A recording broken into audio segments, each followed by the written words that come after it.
సంవత్సరంలో వరదలకి గర్భిణీ స్త్రీ లోపల ఉండిపోయిందండి. నిజంగా ఆ రోజు పవన్ కళ్యాణ్ గారు ఇక్కడ ఎమ్మెల్యే కాకపోతే గనక ఆవిడ పరిస్థితే కాదండి. ఇక్కడ ఉన్న జగన్ కాలనీ వాస్తువులు అందరి పరిస్థితులు కూడా అగోయంగా ఉందినండి. అంటే చీకటి అంచుల్లో ఉందినండి. కళ్యాణ్ గారు ఇక్కడికి రావడం మాకు చాలా సంతోషంగా ఉందండి. మాకండి బ్రిడ్జ్ వేసారండి, చాలా సంతోషంగా ఉందండి. అలాగే రోడ్లు కూడా శాంక్షన్ అయ్యాయండి. Thank you.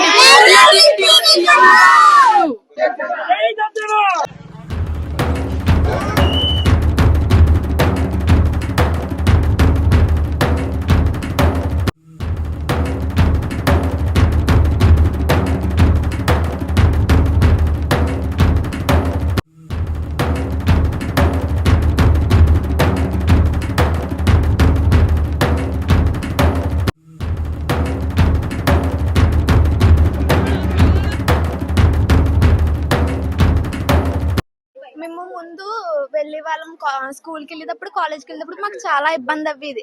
ఎందుకంటే మాకు అప్పుడు వాటర్ వచ్చి వెళ్ళడానికి కూడా చాలా ఇబ్బంది అయిపోయేది. ఇప్పుడు బ్రిడ్జ్ చేశాక మేము చాలా హ్యాపీగా వెళ్తున్నాం. ఒకవేళ బ్రిడ్జ్ చేయకపోతే మేము మాకు ముందు పడవేశారు, పడవలో వెళ్ళే వాళ్ళం. అలాగే చుట్టూ తిరిగి వేరే దారి ఉన్న దారిలోంచి వెళ్ళే వాళ్ళం. అప్పుడు మాకు చాలా ఇబ్బంది అయిపోయేది వెళ్ళడానికి. అది నడవడం కూడా చాలా కష్టంగా ఉండేది. ఇప్పుడైతే మేము బ్రిడ్జ్ చేశాక చాలా హ్యాపీగా వెళ్తున్నాం. ఒకప్పుడు వెళ్ళేటప్పుడు బస్సు కూడా మిస్ అయిపోయే వాళ్ళం మేమైతే. ఇప్పుడు చాలా హ్యాపీగా వెళ్తున్నాం. మేము బ్రిడ్జ్ చేసినందుకు చాలా హ్యాపీగా ఉన్నాం. Thank you Pawan Kalyan sir. Kalyan గారు ఇక్కడికి రావడం మాకు చాలా సంతోషంగా ఉందండి. నిజంగానే మా కష్టాలన్నీ తీర్చి ఈ రోజు మమ్మల్ని చూడడానికి ఇక్కడికి వస్తున్నారంటే మాకు ఎల్లుండి కాకుండా ఈ రోజే సంక్రాంతి పండుగలా ఉందండి. నిజంగా చెప్పాలంటేనే ఆయనకి చాలా చాలా కృతజ్ఞతలు చెప్పుకుందాం అనేసి అండి మేము అందరం ఇక్కడ ఎదురు చూస్తున్నామండి ఉదయం నుంచి. ఎప్పుడు వస్తారా అనేసి అండి. మాకండి బ్రిడ్జ్ వేసారండి, చాలా సంతోషంగా ఉందండి. అలాగే రోడ్లు కూడా శాంక్షన్ అయ్యాయంటండి. అలాగే డ్రైనేజీలు కూడా అండి చాలా ఇబ్బంది పడ్డామండి మేము వచ్చిన కొత్తలో అయితేనే. అసలు ఇవి అవుతాయి, ఈ పనులు అవుతాయి, ఇక్కడ డెవలప్మెంట్ అవుతుందా అనుకుని వేరే దారి లేక ఉండవలసిన పరిస్థితిలోనే ఉన్నామండి. అలాంటిది ఆయన వచ్చి మాకు ఇవన్నీ చేస్తారని మేము అసలు అనుకోలేదండి. కానీ ఇది నిజమా కళా కింద కూడానండి మేము అసలు నమ్మలేకపోతున్నామండి. ఈ రోజుతోటి మాకు ఉన్న కష్టాలన్నీ తొలగిపోయాయండి. అందుకోసమే కృతజ్ఞత చెప్పుకోవడం కోసం మేము ఇక్కడికి వచ్చి ఉన్నామండి. నమస్కారం అండి. గొల్లప్రోలు 7వ వార్డు నుంచి నా పేరు తాడిచర్ల గోపాలకృష్ణ అండి. కళ్యాణ్ గారు ఈ వరదలకి ఇక్కడికి వచ్చారండి. వచ్చిన తర్వాత దీనికి ఏంటని చెప్పేసి పరిష్కారం మన మున్సిపల్ కమిషనర్ గారిని, కలెక్టర్ ఆఫీస్ స్టాఫ్ ని, ఆర్డీఓ గారిని అందరిని అడిగి తెలుసుకున్నారండి. అప్పుడు గతంలో జరిగిన సంవత్సరంలో వరదలకి గర్భిణీ స్త్రీ లోపల ఉండిపోయిందండి. నిజంగా ఆ రోజు పవన్ కళ్యాణ్ గారు ఇక్కడ ఎమ్మెల్యే కాకపోతే గనక ఆవిడ పరిస్థితే కాదండి. ఇక్కడ ఉన్న జగన్ కాలనీ వాస్తువులు అందరి పరిస్థితులు కూడా అగోయంగా ఉందినండి. అంటే చీకటి అంచుల్లో ఉందినండి. ఈ రోజు ఆయన ఎమ్మెల్యే కావడంతో వాళ్ళకి ఫుడ్డే కాదు, ఎక్విప్మెంట్ ఏదైనా మెడికల్ క్యాంపే కావచ్చు, దోమలు కొడితే ఎటువంటి చెయ్యాలని చెప్పేసి ఆశా వర్కర్లు కూడా నైటు పగలు కూడా అన్ని కళ్యాణ్ గారి వల్లే జరిగిందండి. అంతకు మించి ఏంటంటే అండి, ఇక్కడికి పొలాలు ఉండేయండి. ఈ స్థలాలు రాకముందు అన్ని పొలాలు ఉండేయండి. ఇప్పుడు ఈ స్థలాలు వచ్చిన తర్వాత కూడా పొలాలు ఉన్నాయండి. వ్యవసాయం చేసుకునే రైతులకు కూడా ఇప్పుడు ఎంతో ఉపయోగపడుతుందండి ఈ రోడ్డు అనేది. ఇంతకు ముందు సైకిల్ మీద గడ్డికి లేకపోతే యూరియా బత్తాలు, పిండి బత్తాలు ఇవన్నీ పట్టుకెళ్ళేవారండి. ఇప్పుడు ఆ ఇబ్బంది లేదండి. డైరెక్ట్ వెహికల్స్ వెళ్ళిపోతాయండి, ట్రాక్టర్లు వెళ్ళిపోతాయి, వ్యాన్స్ వెళ్ళిపోతాయి, లారీలు వెళ్ళిపోతాయి. అలా తీసుకొచ్చారండి మోడల్ గా. కళ్యాణ్ గారు ఏవైతే మైండ్ లో అనుకున్నారో ఆ కలెక్టర్ ఆఫీస్ స్టాఫ్ల ద్వారా, కలెక్టర్ గారి ద్వారా, మొత్తం అందరి ఆర్డీఓ గారి ద్వారా అన్ని కూడా ఇక్కడ సవ్యంగా జరిగేలాగా చర్యలు తీసుకుంటారండి. మేము గొల్లప్రోలులో పుట్టి పిఠాపురం కాన్స్టిట్యున్సీలో పవన్ కళ్యాణ్ గారు పోటీ చేయడం వల్ల మేము ఎంతో సంతోషంగా, మా పిల్లలు మొత్తం అందరూ కూడా మా కుటుంబస్తులు మేము ఇక్కడ నివసిస్తున్నట్టు మేము ఎంతో సంతోషంగా భావిస్తున్నామండి. జై పవన్ కళ్యాణ్, జై జనసేన, జై గొల్లప్రోలు, జై పవన్ కళ్యాణ్. నా పేరు వరలక్ష్మి అండి. ఇది వరకు ఇదే రోజుల్లో మేము వరదలతో చాలా ఇబ్బంది పడ్డాం. కనీసం తాగునీరు కానీ, నిత్యావసర సరుకులు తెచ్చుకోవడానికి కానీ చాలా అంటే చాలా ఇబ్బంది పడ్డామండి. బయటకు వెళ్ళిన మగవాళ్ళు ఇంట్లో లోపలికి రావడానికి కూడా అవకాశం ఉండేది కాదు. 4-5 రోజులు బయటే ఉండిపోయేవారు. అలాంటి ఇబ్బందుల నుంచి మాకు ఈసారి ఇలాంటి మంచి పని చేసి మాకు ఎటువంటి కష్టం లేకుండా చూసారండి. బ్రిడ్జ్ చేయడం వల్ల మాకు చాలా అంటే చాలా ఆనందంగా ఉంది. మేము ఆ సార్కి ఎంత థ్యాంక్ యూ చెప్పినా కూడా చాలా తక్కువ అండి. నిజంగా చాలా సంతోషంగా ఉందండి. ప్రతి సైట్ లో ఉన్న ప్రతి ఒక్కళ్ళ ఆనందం అయితే సంక్రాంతికి ముందు వచ్చేసిందండి. అదైతే ఖచ్చితంగా నేను చెప్పగలను. కాంగ్రెస్ అంటే మాది 5వ వార్డు గొల్లప్రోలు. పవన్ కళ్యాణ్ గారు వీరాభిమానులు అండి. ముందు ఆయన ఫ్యాన్స్ మేము, తర్వాత పొలిటీషియన్ లోకి వచ్చాం ఆయన బట్టి.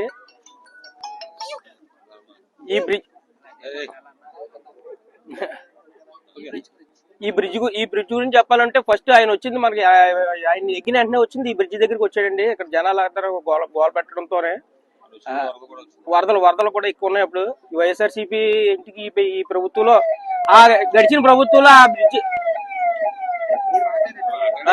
గడిచిన ప్రభుత్వంలో ఈ స్థలాలు ఎందుకు ఇచ్చారన్నది ఎవరికి తెలియకుండా చేసి పడేసారు. ఇది ఎందుకు పనిచేయదు ఇది.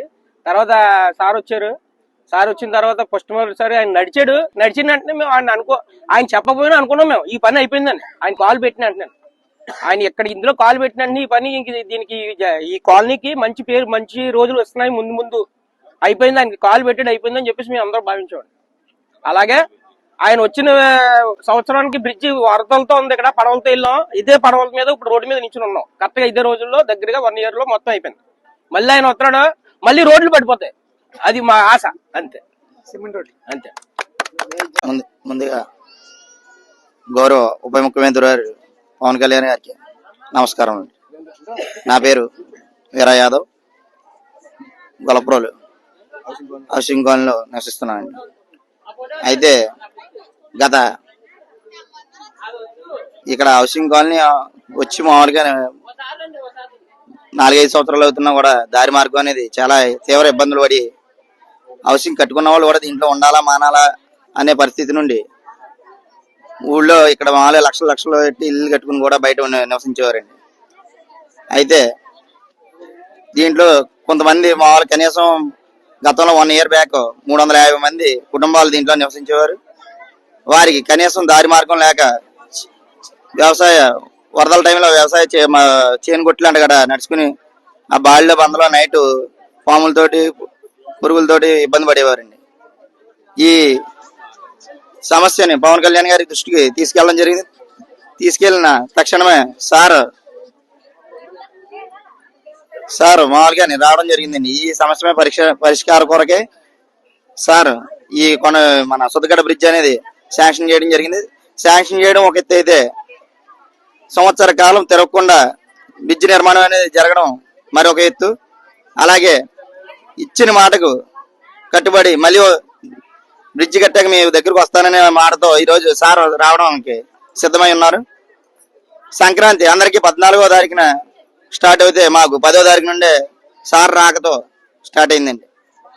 కాబట్టి అలాగే రేపు పొద్దున ఫ్యూచర్ లో కూడా ఇంకా రోడ్లని డ్రైన్లని ఈ లేఅవుట్ డెవలప్మెంట్ కి సార్ దృష్టిలో ఉన్నది. కాబట్టి ఈ కాలనీ తరఫున అలాగే యువత తరఫున ప్రతి ఒక్కరు కూడా సార్ కి కృతజ్ఞతలు తెలుపుకుంటున్నాను. మేము ఇక్కడికి వచ్చి 1 year అవుతుంది. ఇక్కడ 1 year బ్యాక్ మాకు వరదలు వచ్చే ముందు వాటర్ చాలా వచ్చింది. బ్రిడ్జ్ అయితే లేదు మాకైతే. మేమైతే అప్పుడు అటు సైడ్ గొట్టు ఉండేది, అటు సైడ్ నుంచి వెళ్ళే వాళ్ళం. ఎప్పుడైతే మాకు పవన్ కళ్యాణ్ సార్ వచ్చారో, ఇక్కడ పరిస్థితిని గమనించారో ఆ సార్ మాతో మాట్లాడారు. అప్పుడు మేము చెప్పడం జరిగింది ఆ సార్ తో, ఇలా మాకు ఈ సమస్యలు ఉన్నాయని చెప్పేసి. ఆ తర్వాత సార్ కూడా బ్రిడ్జ్ వేస్తానని ఒక మాట ఇచ్చారు. ఇప్పుడు ఎప్పుడైతే సెప్టెంబర్ లో వచ్చారో మళ్ళీ పండక్కి మాకు బ్రిడ్జ్ వేసి ఇచ్చారు. Thank you sir, thank you so much very much. జై జనసేన. జై జనసేన. మంచిలు కొలాయిలు కావాలండి, రోడ్లు కావాలండి. ఈది లైట్లు ఒక్కటి కూడా ఎలగలేదండి ఏ బ్యాక్ లోని. అవి కూడా మాకు వేయించాలండి. అవి కూడా వేయించి ఈ కాలనీకి అంతా ఎంతో మేలు చేశారండి. మేము జన్మ మెట్లో కలిసిపోయే వరకు పవన్ కళ్యాణ్ గారిని మర్చిపోలేమండి. నమస్తే అండి, నేను గొల్లప్రోలు మహిళా ప్రెసిడెంట్ ని. ఈ గత ప్రభుత్వం ఇచ్చిన సైట్లు అయితే చాలా లోతుగా చాలా ఇబ్బందులు పడేవారు. వచ్చిన కొత్తలో చాలా మంది చాలా ఇబ్బందులు పడ్డారు. కానీ మన ఉప ముఖ్యమంత్రి గారు వచ్చిన తర్వాత బ్రిడ్జ్ అయితే రోడ్లు అయితేనో ఇప్పుడు మహిళలకి చాలా కష్టం లేకుండా, ఇబ్బందులు లేకుండా, పిల్లల స్కూల్కి వెళ్ళడానికి కాదు, గర్భిణీ స్త్రీలు బయటికి వెళ్ళడానికన్నా, మందులకు వెళ్ళడానికన్నా చాలా ఇబ్బందులు పడేవారు. కళ్యాణ్ గారు చూసి ఇబ్బందులన్నీ చూసి మహిళలకి ఈ బ్రిడ్జి వేయడం అయితేనో, రోడ్లు ఇప్పుడు రోడ్ల నిర్మాణానికి వస్తున్నారండి. రోడ్డు నిర్మాణం చేయించడం, ఇది ఇంటికి ఒక్కడే ఇవ్వడం అన్ని చేయడం జరుగుతుంది. కానీ గత ప్రభుత్వంలో సైట్లు ఇచ్చేసాము, ఇళ్ళ స్థలాలు ఇచ్చేసాము అనుకున్నారు తప్ప ఇక్కడ ఉన్న వాళ్ళకి మంచి ఏంటి చెడ్డ ఏంటి వాళ్ళు ఎలా ఉంటున్నారో కూడా ఎవ్వరూ పట్టించుకోలేదు గత ప్రభుత్వం. ఇప్పుడు ప్రభుత్వంలో ఉప ముఖ్యమంత్రి గారు సేవలకి జనసేన సైనికులందరూ కూడా ఈ వీధికి వచ్చి ఎవరు ఏ ఇబ్బంది పడుతున్నారో చూసి వాళ్ళ కష్టాలు చూసి వరదల్లో ఒక్కొక్కరి ఇంటికి వచ్చి బియ్యం అయితేనో పప్పులు అయితేనో అన్ని ఇంటింటికి ఇవ్వడం జరిగింది. ఇబ్బంది లేకుండా ప్రతి ఒక్కరు చూసిన జన సైనికులు వీళ్ళందరినీ చూశారు. ఈ గత ప్రభుత్వానికి ఇప్పటికీ కూడా చాలా మార్పులు జరిగాయి. Thank you.